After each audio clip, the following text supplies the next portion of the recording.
It started with a letter, just a routine notice from my HOA, or at least that's what I thought. I've dealt with plenty of neighborhood disputes before, but something about this one felt off. The tone was unusually aggressive, the accusations strangely personal. At first, I chalked it up to a misunderstanding, until I looked into who was behind it. That's when I realized the man leading the charge wasn't just any disgruntled neighbor. He was a convicted felon, not just someone I recognized, but someone I had personally prosecuted years ago. Back then, I never imagined our paths would cross again, especially not like this. He wasn't just living in the community now. He was working with the HOA, and for reasons I couldn't explain yet, he was coming after me. As the strange letters turned into legal threats and small incidents around my home started piling up, it became clear this was no coincidence. This was targeted, and it wasn't just about HOA violations anymore. This was about revenge.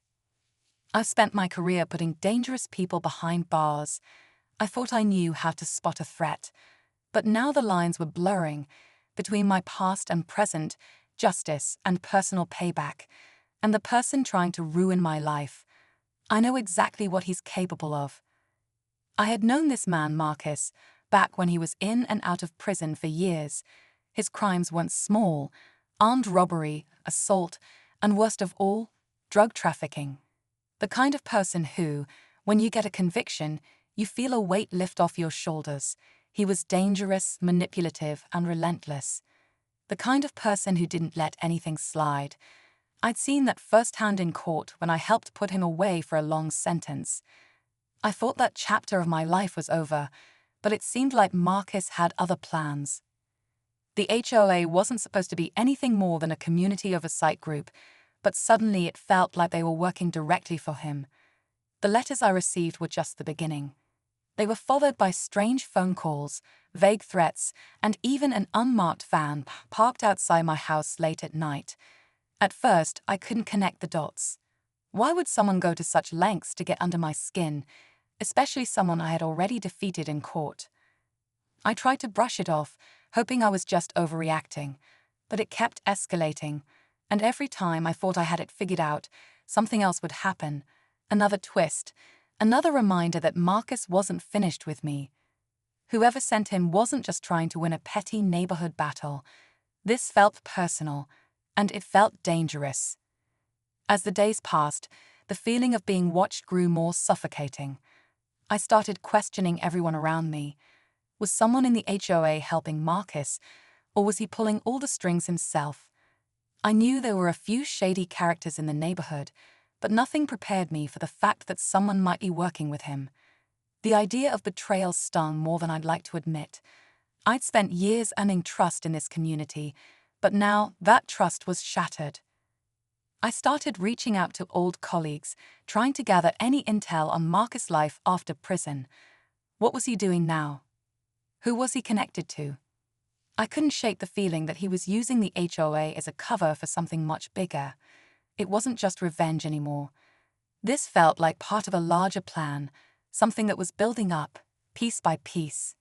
Meanwhile, I noticed strange changes happening around the neighborhood.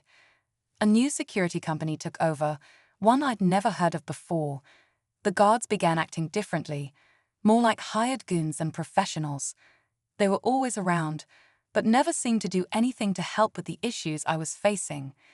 It was as though they were watching me. I confronted a few of them, but got nothing but cold stares in return. I started to worry it wasn't just Marcus anymore. What if there was a whole network involved? I was dealing with more than an old enemy. I was up against something much darker. The thought kept me up at night, but there was one thing I couldn't ignore. Everything I'd worked for was on the line, and this time I wasn't sure if I could win. The pressure was unbearable. Every time I left my house, I felt like eyes were on me, silent, watching. I couldn't even walk to my car without feeling that sense of unease creeping up my spine. One afternoon, while I was going over old case files trying to piece together Marcus' movements since his release, my phone rang. It was an unknown number. Something told me not to pick up, but I did anyway. "You're running out of time," the voice on the other end said, barely above a whisper. "You know why he's back. You know what he wants. But do you know what you'll lose if you don't stop him?" I felt the blood drain from my face. I wasn't sure if it was Marcus himself or someone else with ties to him, but the warning was clear. The message was simple. This wasn't just about ruining my reputation or winning a petty legal battle. This was personal, and Marcus had something in mind for me that I wasn't prepared for. That night, I stayed awake, running through every possibility, every connection I had. Was there someone from my past who had resurfaced? Maybe someone I had wronged in the years I'd spent putting criminals away. Or was this all just a twisted game Marcus was playing? I couldn't shake the feeling that I was being pulled into a much deeper conspiracy. Each move I made felt like a step closer to a trap, but I couldn't stop myself from going forward. I needed answers, and I knew there was only one way to get them. Tomorrow, I would confront Marcus, face to face. But deep down, I wondered if I was walking into my own downfall. The next morning, I geared up for what could very well be my final confrontation with Marcus. I thought I had a plan, but everything changed when I arrived at his last known address. The place was empty, no signs of life. It wasn't just quiet. It was *2* quiet. My instincts told me something was off, but I couldn't place it. I checked around the house, peering through windows, but there was nothing. No hint of Marcus, no signs of any recent activity. As I walked back to my car, I noticed something strange. A black SUV parked across the street, facing directly at me. My heart skipped a beat. It was the same vehicle that had been circling the neighborhood the past few days, always at odd hours. I hadn't thought much of it at first, just another neighbor's car, but now it felt like a warning. I went to approach it, but the moment I stepped toward the vehicle, the engine revved and the SUV sped off down the street. I stood there, heart racing, trying to process what had just happened. I didn't have time to dwell on it. My phone buzzed in my pocket. It was another unknown number. I almost didn't answer, but something urged me to. "Do you really think you're going to stop this?" The voice was different this time, more confident, more familiar. "Marcus isn't the one you need to worry about." The words hit me like a punch to the gut. I froze. Not Marcus. What the hell was going on? Who was behind this if not him? I barely had time to process the question when the voice added, "You've been looking in all the wrong places," and then the call abruptly ended. My mind was spinning. I'd been so focused on Marcus, but if he wasn't the one pulling the strings, who the hell was? The tension twisted inside me, and for the first time, I felt completely out of my depth.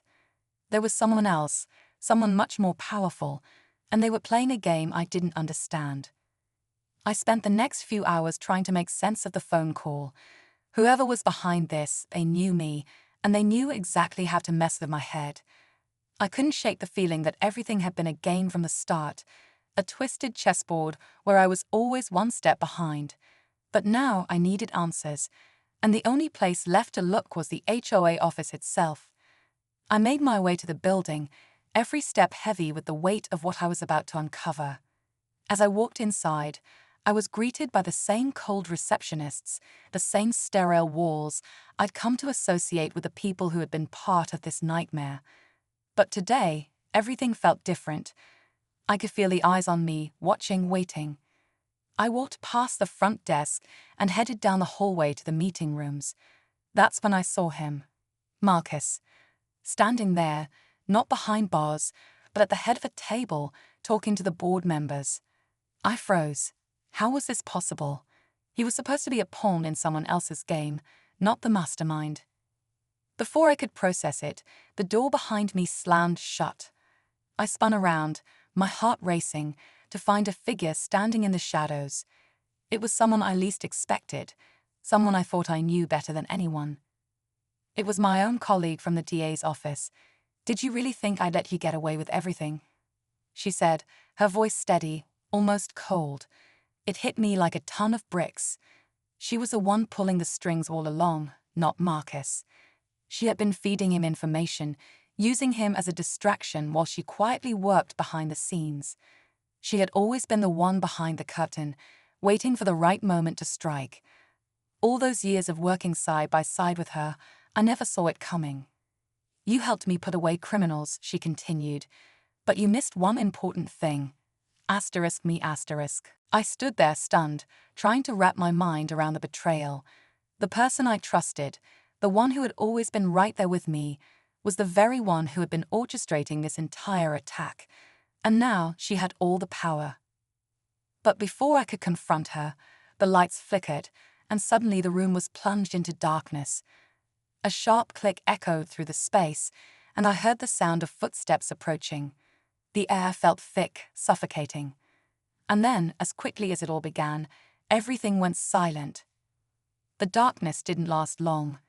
The emergency lights kicked in, casting an eerie glow across the room. My heart pounded as I heard her footsteps stop. Then, out of nowhere, the door flew open and a group of officers from my own department rushed in. I hadn't expected them to show up so soon, but somehow they had been following the trail I'd left behind.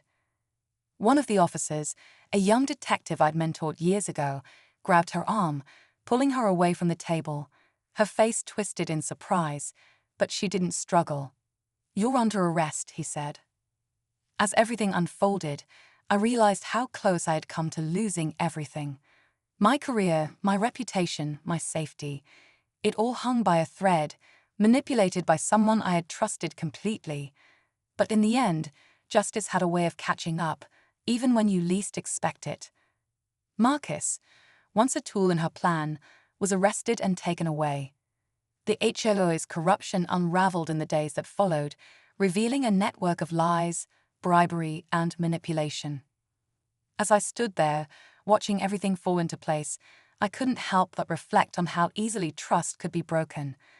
I had learned the hard way that sometimes the real criminals are the ones closest to you.